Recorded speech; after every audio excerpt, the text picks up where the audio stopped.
Welcome to my channel point to point knowledge J2V। इस video में हम करने जा रहे हैं क्लास 7 का chapter 1 nutrition in plants science subject. यह इस चैप्टर का सेकंड पार्ट है। I hope you watch first part of this chapter. So let's start.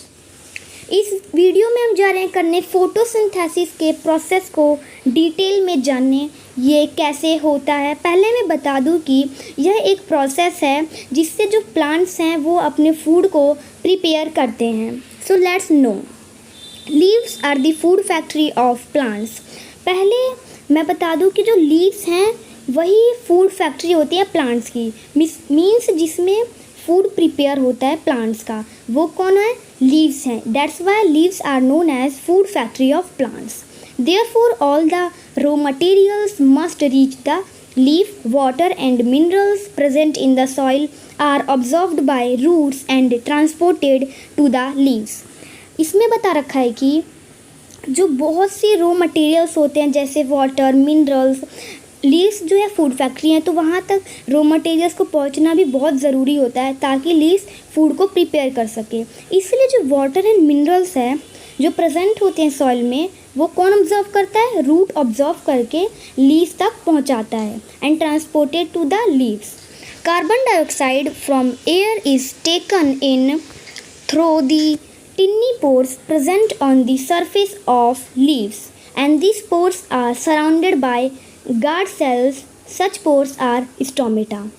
Guys ये वेरी इम्पॉर्टेंट है, ये एग्ज़ाम में भी बहुत बार आ चुका है। इसमें बता रखा है जो कार्बन डाइऑक्साइड होता है एयर में, वो कौन ऑब्जर्व करता है? वो टिन्नी पोर्स के मदद से, जो लीव्स में प्रेजेंट होते हैं टिन्नी पोर्स जो कि गार्ड सेल से सराउंडेड होते हैं, वो इसको ऑब्जर्व करते हैं, जिन्हें हम बोलते हैं स्टोमेटा। पोर्स का मतलब होता है छेद, जो छोटे छोटे छेद होते हैं लीव्स पर, उन्हीं को हम बोलते हैं स्टोमेटा। एंड जिसके मदद से जो लीव्स हैं वो कार्बन डाइऑक्साइड को एब्जॉर्व कर पाते हैं, किससे? एयर से। Water and minerals are transported to the leaves by the cells vessels which run like pipes throughout the root, the stem and the branches and the leaves. They form a continuous path or passage for the nutrients to reach the leaf. तो इसमें बता रखा है कि जो water and minerals हैं वो leaves तक कैसे ट्रांसपोर्ट होते हैं। वो ट्रांसपोर्ट होते हैं वेसल्स की मदद से। ना वेसल्स क्या होते हैं? वेसल्स एक पाइप जैसे होते हैं, पाइप स्ट्रक्चर होते हैं जिससे वाटर एंड मिनरल्स जाता है रूट के मदद से लीव्स तक। पहले वो किससे जाता है? रूट से जाता है स्टेम तक, स्टेम से ब्रांचेस तक एंड ब्रांचेस से लीव्स तक जाता है। And they form a continuous path, और ये हमेशा चलता रहता है, ये कंटिन्यूस पाथ है एंड इसी को हम बोलते हैं वेसल्स। आप इसके बारे में और पढ़ेंगे चैप्टर 11 में, transport of materials in plants. So let's move ahead. आगे बता रखा है the leaves have a green pigment called chlorophyll. It helps leaves to capture the energy of the sunlight, and this energy is used to synthesize, means prepare food from carbon dioxide and water. Since the synthesized food of occurs in the presence of sunlight, and that is called photosynthesis. very important for the exam. जो leaves होते हैं उनमें green pigment होता है जिसको हम बोलते हैं क्लोरोफिल, जो कि बहुत इम्पॉर्टेंट रोल प्ले करते हैं फूड को प्रिपेयर करने के लिए प्लांट्स में।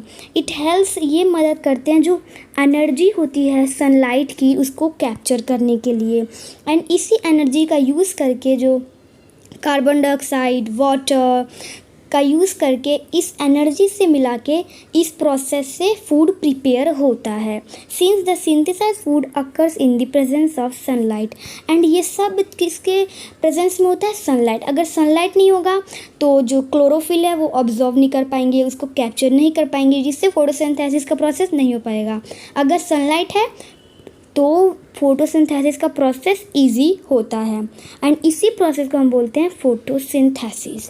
जब भी कार्बन डाइऑक्साइड, वाटर, मिनरल्स का यूज़ करके फूड प्रिपेयर करते हैं plants in the presence of sunlight, that is known as photosynthesis. Photo का मतलब होता है लाइट, मतलब light energy of sunlight. Synthesis का मतलब है टू कंबाइन, जब सारे रॉ मटेरियल्स कंबाइन होते हैं तब, इसीलिए इसका नाम है photosynthesis. So we find that chlorophyll, sunlight, carbon dioxide and water are necessary to carry out the process of photosynthesis. तो हमने जाना कि क्लोरोफिल, सनलाइट मतलब सूरज की रोशनी, कार्बन डाइऑक्साइड जो कि गैस है, वाटर बहुत ही नेसेसरी होते हैं, इम्पॉर्टेंट होते हैं फोटोसिंथेसिस के प्रोसेस में। और यह बड़ी यूनिक प्रोसेस है अर्थ पे। And the solar energy is captured by leaves and store in plant in form of food. जो सोलर एनर्जी है, सन की एनर्जी है, उसको कैप्चर करते हैं लीव्स के द्वारा एंड उन्हें प्लांट्स में स्टोर कर लिया जाता है in the form of food.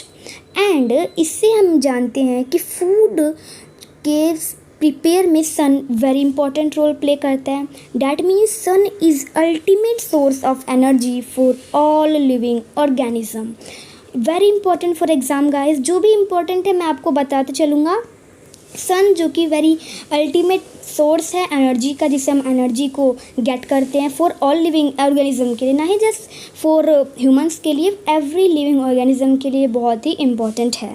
Can you imagine life on the earth absence of photosynthesis? इसमें पूछा है कि क्या हम इमेजिन कर सकते हैं लाइफ को अर्थ पे बिना फोटोसिंथेसिस के प्रोसेस के। So in the absence of photosynthesis there would not be any food.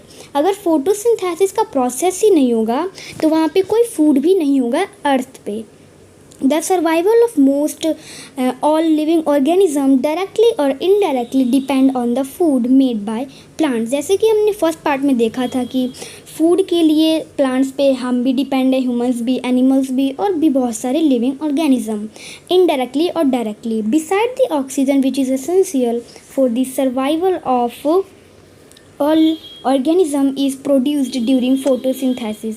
Photosynthesis के प्रोसेस में जो ऑक्सीजन है वो रिलीज्ड होता है, जिसके मदद से हम ऑक्सीजन ले पाते हैं और उसके मदद से हम जी भी रहे हैं। अगर फोटोसिंथेसिस का प्रोसेस भी नहीं होगा तो वहाँ पे ऑक्सीजन भी नहीं होगा, फूड भी नहीं होगा। इससे हम जान सकते हैं कि life would be impossible on the earth. Earth पे जो लाइफ है वो इम्पॉसिबल होगा, ये हम इससे जानते हैं। During photosynthesis chlorophyll contain cells of leaves. Photosynthesis के प्रोसेस के दौरान क्लोरोफिल क्या कंटेन करता है? Cells of leave. And in the presence of sunlight use carbon dioxide water to synthesize carbohydrate. The process can be represented in the equation. तो photosynthesis का process यहाँ पे इक्वेशन के फॉर्म में रिप्रेजेंट किया गया है। इसमें बता रखा है carbon dioxide plus water and यहाँ पे दे रखा है सनलाइट एंड क्लोरोफिल। यहाँ पे एक साथ इसलिए दे रखा है क्योंकि क्लोरोफिल नहीं होगा तो सनलाइट कैसे ऑब्जॉर्व हो पाएगी, अगर सनलाइट नहीं होगा तो क्लोरोफिल कैसे ऑब्जॉर्व हो पाएगा, इसलिए इसको एस मेथड में लिख रखा है। तो carbon dioxide plus water, sunlight and chlorophyll से बनता है कार्बोहाइड्रेट प्लस ऑक्सीजन। इस प्रोसेस में ऑक्सीजन रिलीज होता है जैसे कि मैंने आपको बताया, और कार्बोहाइड्रेट भी रिलीज होता है। During the photosynthesis process energy oxygen is released and the presence of starch in leaves indicate the occurrence of photosynthesis। Starch is also a carbohydrate. जैसे कि मैंने बताया कार्बोहाइड्रेट होता है फोटोसिंथेसिस के प्रोसेस में, तो फूड के जब प्रिपेयर होता है तो ऑक्सीजन रिलीज होता है। अगर आपको चेक करना है कि फोटोसिंथेसिस का प्रोसेस हुआ है इस प्लांट में या नहीं, आप कहीं आसपास के अपने गार्डन में जाके चेक कर सकते हैं। जो भी लीव्स है उसको अगर तोड़ के देखें, अगर उसमें से स्टार्च निकलेगा, स्टार्च मीन्स जो वाइट सा निकलेगा वो स्टार्च होता है, जिसको हम कार्बोहाइड्रेट भी बोलते हैं। अगर वो निकल रहा है डैट मीन्स वहाँ पे फोटोसिंथेसिस का प्रोसेस ज़रूर हुआ है। यहाँ पे एक पॉइंट अच्छा सा दे रखा है जो कि हमें सीखने की ज़रूरत है कि beside leaves photosynthesis also take place in another green parts of the plant. इसमें बोल रखा है कि लीव्स के अलावा फोटोसिंथेसिस और भी कोई ग्रीन प्लांट्स में जो है टेक करते हैं। मीन्स फोटोसिंथेसिस का प्रोसेस और भी ग्रीन पार्ट्स में प्लांट के हो सकता है, जैसे कि green stems, green branches and the deserts plants have scale or spine-like leaves to reduce loss of water by transpiration, and these plants have green stems which carry out photosynthesis. मतलब कि जो desert plants होते हैं उनमें जो spine होते हैं, कांटे लगे होते हैं इस लीव्स में, लीव्स के फॉर्म में होते हैं वो कांटे। वो इसलिए होता है क्योंकि जो रिड्यूस होता है ना जो वाटर, वो कम हो सके। वाटर जो है ना बहुत लॉस होता है ट्रांसपिरेशन के प्रोसेस से, लेकिन ये बच जाता है। ट्रांसपिरेशन के प्रोसेस से बहुत वाटर लॉस होता है, लेकिन जो डेजर्ट एरिया होता है उसमें नहीं होता, क्योंकि उसमें स्पाइन लाइक होते हैं जो कि हेल्प करते हैं रिड्यूस लॉस ऑफ वाटर को कम करने में। And these plants have green stems, और इनमें ग्रीन स्टेम्स होता है जो कि फोटोसिंथेसिस के प्रोसेस को करने में बहुत इंपॉर्टेंट रोल प्ले करते हैं। तो आई होप आपको ये बॉक्स भी समझ आ गया होगा। Now let's move ahead. यहाँ पे एक एक्टिविटी दे रखी है, इंपॉर्टेंट नहीं है एक्टिविटी, मैंने देखा था। नाउ वी कैन, यहाँ से हम पढ़ सकते हैं the leaves and other green also have chlorophyll. जो लीव्स होते हैं, ग्रीन कलर के लीव्स होते हैं, उनके अलावा भी क्लोरोफिल होता है, जैसे कि रेड लीव्स में भी क्लोरोफिल होता है, अदर भी, क्योंकि जो ग्रीन कलर होता है ना वो ना ढक जाता है, मास्क पिगमेंट से ढक जाता है, इसलिए फोटोसिंथेसिस इन लीव्स में भी होता है। इससे फ़र्क नहीं पड़ता कि वो ग्रीन लीव्स में ही होगा, जो रेड लीव्स होते हैं उसमें भी ग्रीन पिगमेंट होता है, बस वो ढक जाता है। You often see slimy green patches in ponds और stagnant water bodies. These are generally formed by the growth of organism called algae. आपने देखा होगा बहुत टाइम तक बहुत से जो ग्रीन पैचेस हो जाते हैं एक जगह पे इकट्ठे हो जाते हैं, वो क्यों हो जाते हैं, ग्रीन ग्रीन सा हो जाता है, वो होता है वाटर बॉडीज़ के रुकने से, मतलब स्टेंगेंट होने से, और वहाँ पे जो ग्रोथ होता है ऑर्गेनिज्म की उसकी वजह से भी ये होता है। क्या होता है, एल्गी फॉर्म होता है, मीन्स काई, जो ग्रीन ग्रीन से नहीं हो जाता, ग्रीन ग्रीन सा काई, उसको बोलते हैं इंग्लिश में algae. Can you guess why algae are green in colour? क्या आप गैस कर सकते हैं एल्गी ग्रीन क्यों होते हैं कलर में? दे कंटेन क्लोरोफिल, वो तो क्लोरोफिल भी कंटेन कर सकते हैं अगर उनका कलर ग्रीन है तो, which gives them green colour. Algae can also prepare their own food by photosynthesis. That means हमें ये बताता है कि एल्गी भी अपने प्रिपेयर कर सकता है, अपने लिए फूड प्रिपेयर कर सकता है by the process of photosynthesis. तो यही था इस टॉपिक में फोटोसिंथेसिस। आई होप आपको समझ आ गया होगा अच्छे से। एंड इस बॉक्स को जो है सेल्स वाले बॉक्स को हम पढ़ेंगे नेक्स्ट वीडियो में विद नेक्स्ट इंटरेस्टिंग टॉपिक के साथ। Till then take care.